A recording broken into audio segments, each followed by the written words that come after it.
Concerns of bridge safety here in the Hudson Valley after last week's deadly bridge collapse in Minnesota. Joining me now to talk more about this bridge phobia is Dr. Martin Seif, a psychologist and associate director of the White Plains Hospital Center's Anxiety and Phobia Treatment Center. Welcome to Daytime. Thank you. Pleased to be here. Yeah. So we're talking about bridge phobia. I guess we have to define what phobia really means. Well, a phobia is a special type of fear. Number one, it's a fear that is out of proportion to the danger. And number two, it's a fear that's sufficiently intense so that the person consistently avoids the source of that fear. Well, sometimes it's hard to avoid the source of that fear if it is a bridge. A lot of people have to go over the Tappan Zee Bridge, over the Bear Mountain State Bridge on a regular basis in their daily commute. A number of smaller spans here in the Hudson Valley as well. So how do you deal with something like that? Well, first of all, are you saying how do you deal with it if you have a bridge phobia? Yeah. Okay, first of all, let me just say that there are actually a lot of people who have bridge phobias. It's actually a very common phobia.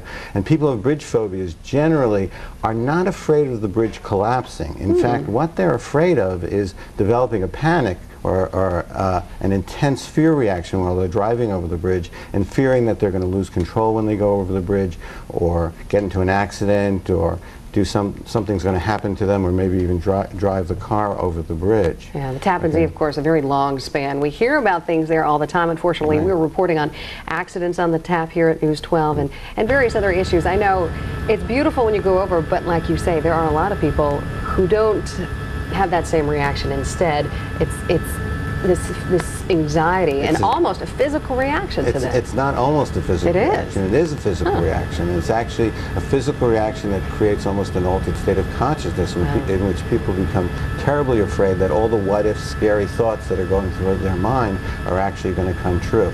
Now, what happens when something happens like a tragedy with the bridge is that people then start to have to reassess, well, wait a second, how dangerous is it to actually drive over the bridge? And in fact, is my fear really out of proportion to the danger? And that's what scares people even more, and so it increases the fear. Plus, people who don't have bridge phobias start thinking, well, maybe I should be afraid of this bridge. How do I know if this is really a safe place to go over? So it may make this phobia even more common in people who don't feel like they have a fear of going over bridges. The Minnesota disaster, obviously, it's just terrible to watch and terrible to think about, especially if you do travel over the bridges. Well, there are sort of two reactions to the tragedy in Minnesota. Number one, I think there are a lot of people who are going to have temporary fears or temporary phobias of driving over bridges as they try to determine, well, I'm frightened about this. Is this because it really is a dangerous thing to drive over the bridge? Could it collapse when I go over?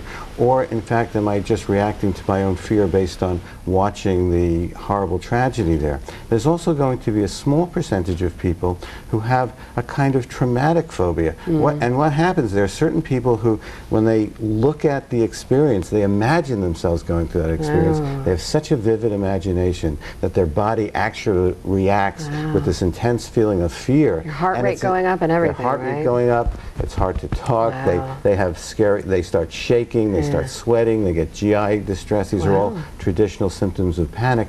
And then for them, it's like they were actually in the incident in some way, and so they actually develop a traumatic phobia. It's a small percentage of people, but it does happen. Well, it's interesting to hear more about, and it's interesting to talk more about. I'm sure you deal with it there in the White Plains Hospital Center. At White Plains Hospital, at the Anxiety Phobia Treatment Center, we deal with this every single day, and we've been doing it for 35 years. All right. Well, we'll put more information on how you can get in touch with them on our website. That's news12.com. And Dr. Seif, thanks for coming in. Thank you. We appreciate it.